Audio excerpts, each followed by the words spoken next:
नमस्कार साथियों। तो कैसे हैं आप लोग? उम्मीद है आप लोग अच्छे होंगे, मस्त होंगे, स्वस्थ होंगे। तो आज जो है हम आपको कराने वाले हैं क्लास 12th हिंदी के लिए निबंध विज्ञान वरदान है या अभिशाप है।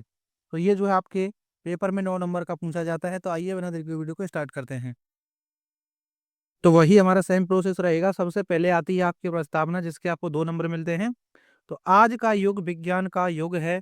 आदि काल से लेकर अब तक मनुष्य ने जितनी भी प्रगति की है वह सब विज्ञान की ही देन है। यह हम सब भली भांति जानते हैं कि आवश्यकता ही आविष्कार की जननी है, और जैसे जैसे मनुष्य की आवश्यकताएं बढ़ती जा रही हैं वह नए नए आविष्कार करता जा रहा है और आगे भी करता जाएगा। तो ये जो है प्रस्तावना है, जिसके आपको 2 नंबर मिलेंगे।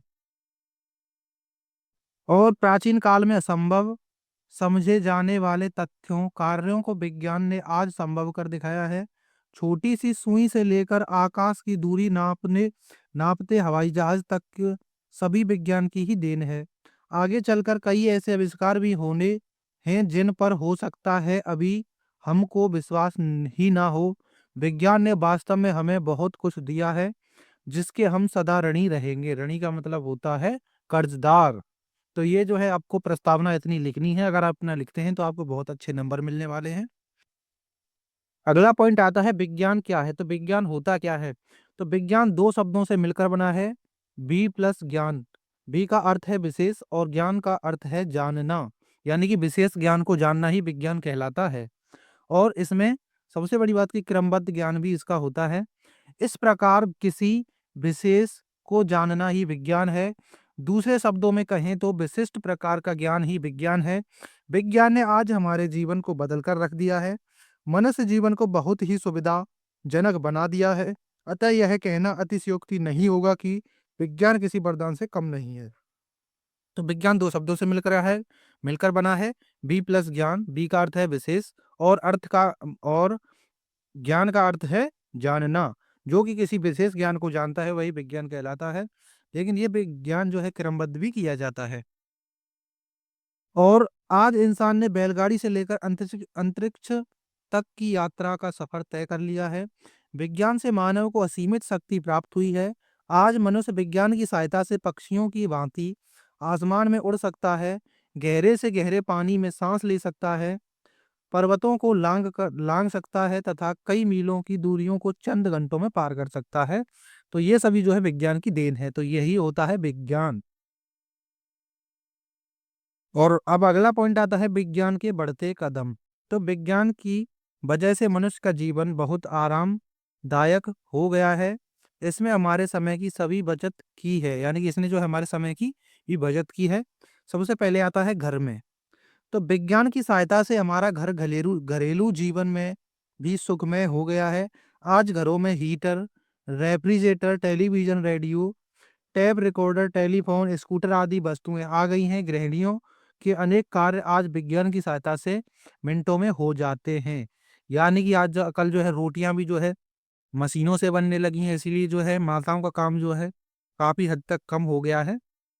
तो ये सभी जो है विज्ञान की ही देन है। और संचार क्षेत्र में तो विज्ञान ने जो है संचार क्षेत्र में भी काफी ज्यादा योगदान दिया है। तो संचार के क्षेत्र में विज्ञान ने तेजी से प्रगति की है।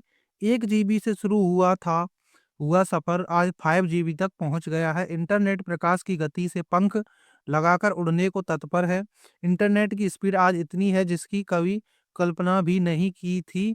वीडियो कॉल, वर्चुअल कॉल विज्ञान की वजह से संभव हुआ है। और यहाँ तक कि हमें जो है कई सारे नुकसान भी हुए हैं, जो कि हम आपको अभी आगे बताने वाले हैं।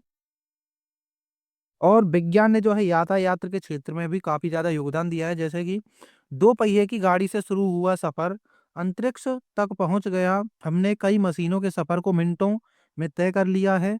यानी कि महीनों के जो सफर होता था पहले, जो है कहीं पर अगर शादियां होती थी और बारात जाती थी तो कई कई महीने लग जाते थे।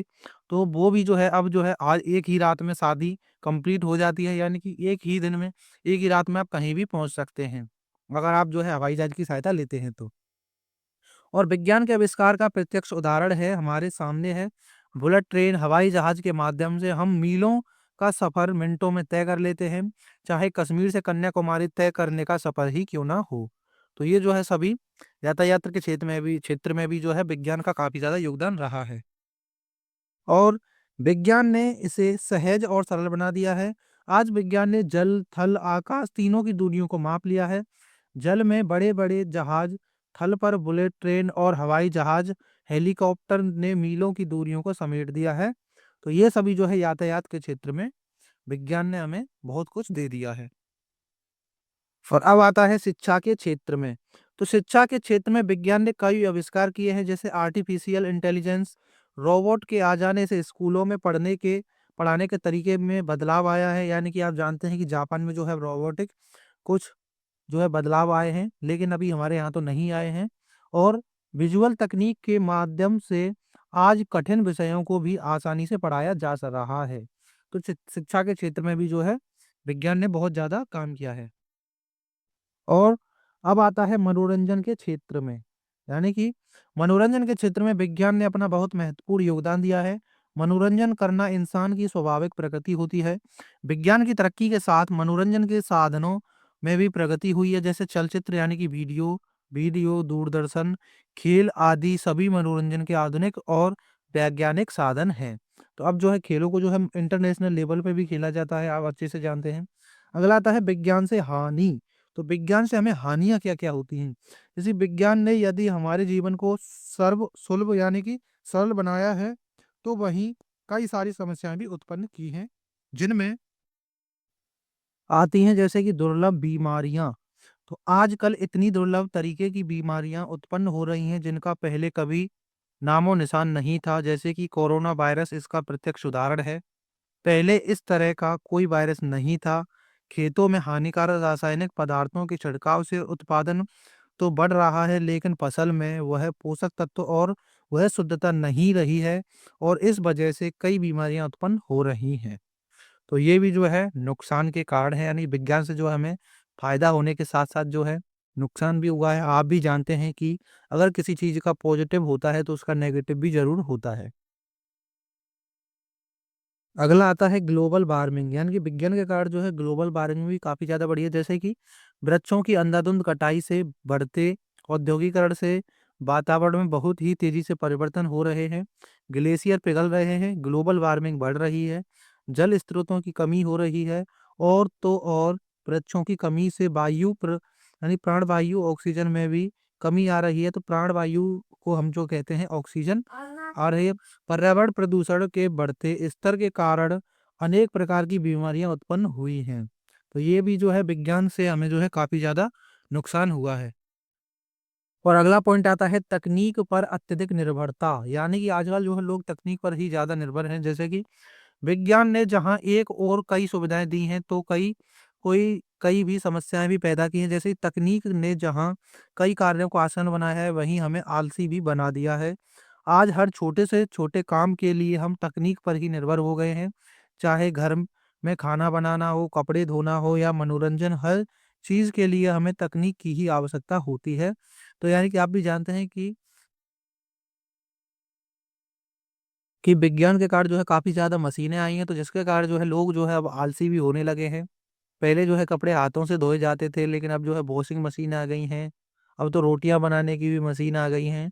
तो आप अच्छे से जानते हैं कि विज्ञान से जो है आ इंसान जो है आलसी होता जा रहा है, यानी कि वो जो है काफ़ी काम खुद नहीं करता है।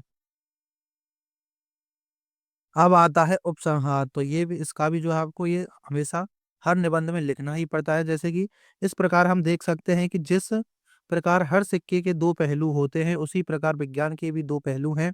एक सकारात्मक पक्ष जिसने हमें बहुत कुछ अर्जित किया, तो वही नकारात्मक पक्ष जहाँ हमने बहुत कुछ खोया है।